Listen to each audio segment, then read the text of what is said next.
Good day, folks, and welcome back to the channel.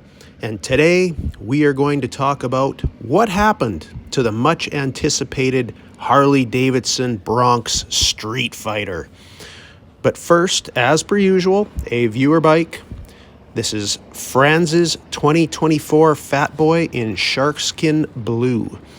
This bike has tab performance slip-ons, Harley Davidson heated grips, crash bar, 15-inch windshield, heel toe shifter, Kuriak and highway pegs, custom Dynamics LED fender lights and turn signals front and back, 2 aftermarket luggage racks with this bike, and he also has a Saddleman leather marine grade luggage.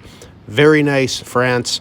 And if anyone out there would like to see their bike in a video, send me some pics with some info. My email address is in the description below.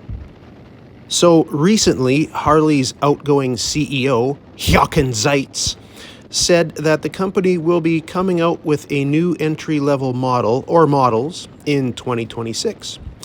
It appears that these will be in the 601 to 1200 cc displacement range. This will try to make up for the removal of the legendary Sportster, which for decades was Harley's best entry-level motorcycle. Zeitz went on to say, quote, "Historically, if I look at the last 30 years, we've never had an entry model that actually made money for Harley Davidson," end quote.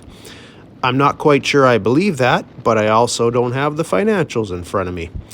But the idea of a new entry-level model got me thinking about the bike that never made it to production, the Bronx. In 2019, Harley teased a couple of new motorcycles meant to, hopefully, expand its customer base. The first was an adventure bike. You may have heard of it. It's called the Pan America. And the other was the Bronx. This bike was meant to be a street fighter, compact and powerful, based on performance and attitude. Both of these models were expected to launch in the 2020 model year, but only the Bronx was canceled while the Pan America went forward. As I said before, this was meant to be Harley's performance bike. It was going to be an attempt at bringing some new and younger riders who were more into the sport bike realm. This bike could possibly one day replace the Sportster with more speed, better tech, and handling, or it could also be another option for younger riders looking to get more out of a smaller bike. As this bike needed to be about performance, it needed a good engine, and this engine would be the new Revolution Max 975. This was a new 975cc liquid-cooled 60-degree V-twin. This motor was a stressed member of the frame, and this was done to enhance handling and lower weight. It also had an internal counterbalancer to reduce vibration. The Revolution made 115 horsepower and 90 foot-pounds of torque. Quite an improvement in performance over the 2020 Sportster, which in 1200cc made only 60 horsepower and 73 foot-pounds of torque. Other than the engine, the Bronx was a departure from the regular Harley styling. Harley also partnered with Brembo to produce a new brake caliper and was also to get co-branded Michelin tires that were designed specifically for the motorcycle. So what happened?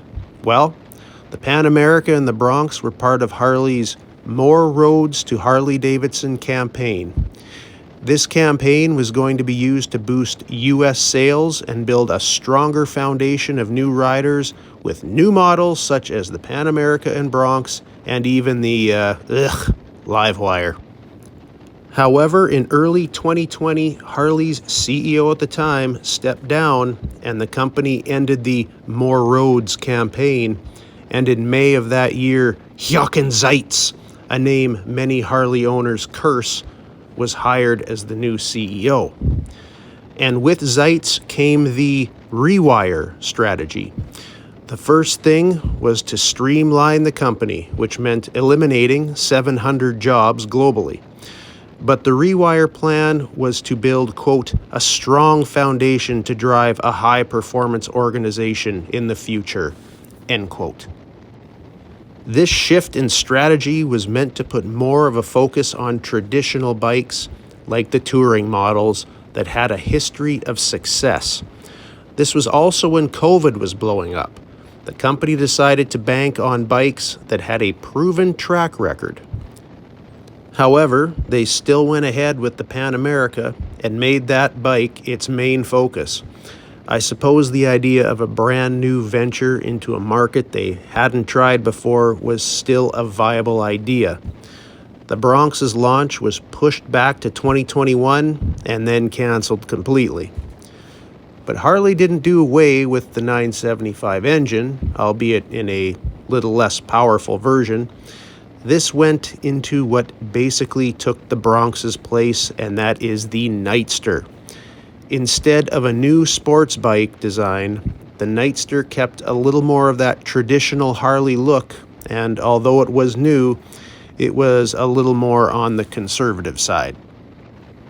Nowadays, after the death of the air-cooled Sportster, the only entry-level bikes we really have are the Nightster and the Sportster S.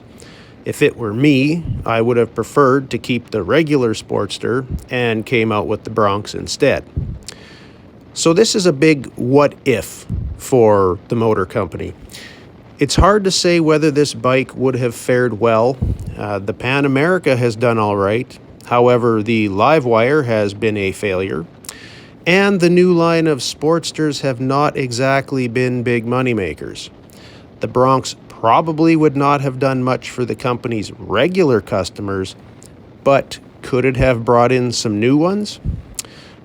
In my own opinion, a major factor would have come down to price. I believe the MSRP was estimated to be about $15,000 US. I believe that would have been around 20,000 Canadian at that time. And that's still a little pricey considering the market.